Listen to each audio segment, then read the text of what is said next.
I lied about my tattoo plans, and she actually went and got it. For real. One harmless little sentence from me. 2 weeks later, she's rolling up her sleeve, showing my fake idea inked on her arm. I swear, the second I met her, I should have known something like this was coming. Let's call her Peggy. I met her through mutual friends after my divorce. I was rebuilding my life. New routines, new people, trying to soften after months that felt like sandpaper. She shows up at game night like she owns the place, lip gloss shining, laughter way too loud. She hugs me too long, then turns to everyone and goes, "Oh my God, you're even prettier in person." Compliment on the surface, but it cut. At first I thought, whatever, people are weird. But she kept doing it. Little digs. "You're brave for wearing that. I could never do your job. I'd be so bored." Or, "You know Mark loves girls who cook." And of course, Mark was in our circle. Nice enough guy, dimples, and the exact type Peggy had her eyes all over. I wasn't into him, which made me the perfect prop for her game. One night she brought brownies, handed one to Mark first, then me. Mine had sparkly salt on top, except it wasn't salt. It was sugar. Tasted like toothpaste. She laughed. "Oh no, I must have mixed up the containers." Sure, I vented to my friend Mia. She just shrugged and said, "Peggy's harmless. She's just competitive." No, competitive is playing cards. Whatever Peggy was doing, it felt like she had a scoreboard in her head. Meanwhile, I had this private dream. A tattoo I'd been designing for years. A dragon, delicate, built from the stems of my mom's lilies. After the divorce, it became a promise to myself, like, I'm still me. I didn't tell many people. It felt sacred. But one night, Peggy overheard me telling Mia I'd booked a consult. She jumped right in. "No way! I've been thinking about something similar. What are you getting?" My stomach dropped. I pictured her stealing it, wearing my idea on her skin. So I smiled and said, "It's kinda hard to explain." She leaned in. "Try me." And that's when the lie just came out. I couldn't stop myself. I've always loved How to Train Your Dragon. That movie got me through so much. My dad showed it to me when I was a kid. I think it'd be amazing to have Toothless wrapping around my arm, like full sleeve style.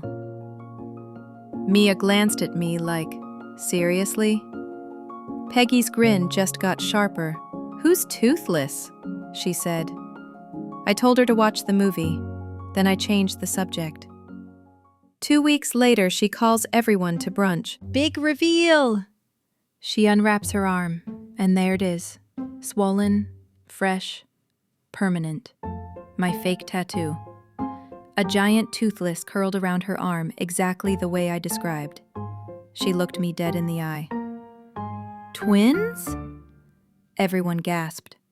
And I just said, "That looks great on you." Meanwhile, inside my brain was like, walk straight into the ocean. Do not pass go. I'll admit I felt a sting. Tattoos are forever, and my lie was now carved into her skin.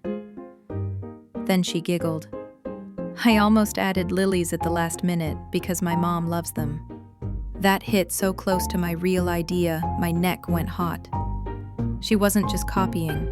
She was trying to own pieces of me she didn't even know. Mia caught my eye and raised her brows. Later, she texted, "Tell me you did that on purpose." I typed back, "Mostly," then laughed, out loud, for real. After that, it became a pattern.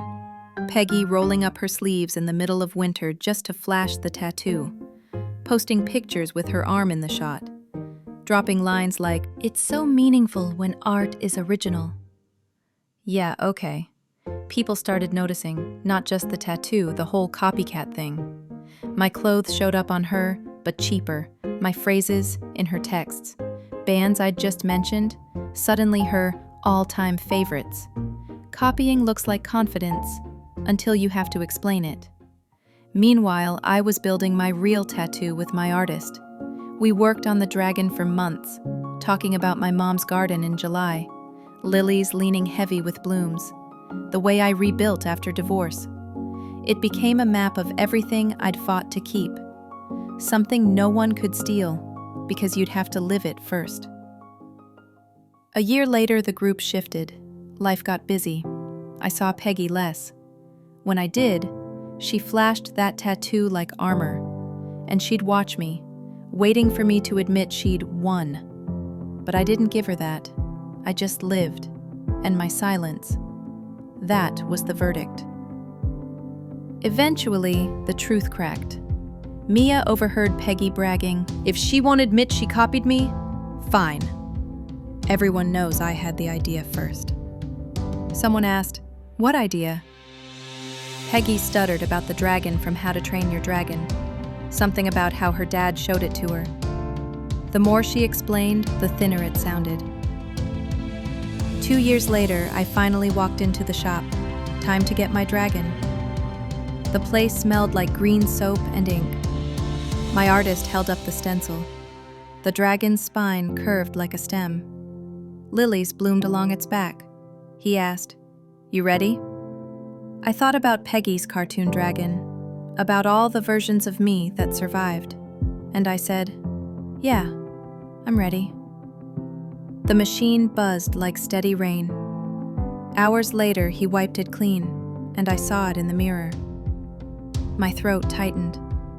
Anger, jealousy, fear of being erased. It all melted. What was left was mine. Completely mine. I sent Mia a picture. She replied in all caps, way too many exclamation points. Then, "Worth the wait." A week later, I ran into Peggy at a cafe, of course. She saw the wrap on my arm, rushed over. "Finally! Let me see." I pulled it back.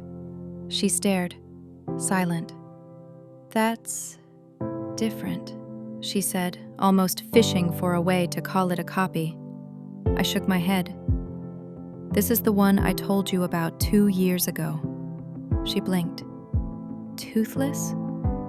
"The dragon," I said. And I swear something flickered in her eyes.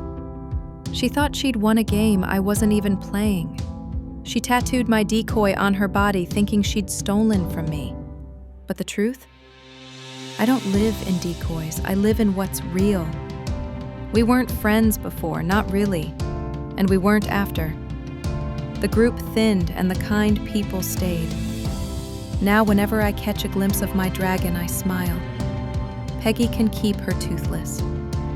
I'm glad I was clever back then, but I'm even more glad I don't need to be clever anymore. Because here's what I know. Some things can be copied, some things can't. Lies can protect you for a while, but they don't define you. The real stuff, turning grief into growth, pain into permanence, you can't steal that. So tell me, if someone copied your idea right down to tattooing it on their body, what would you do?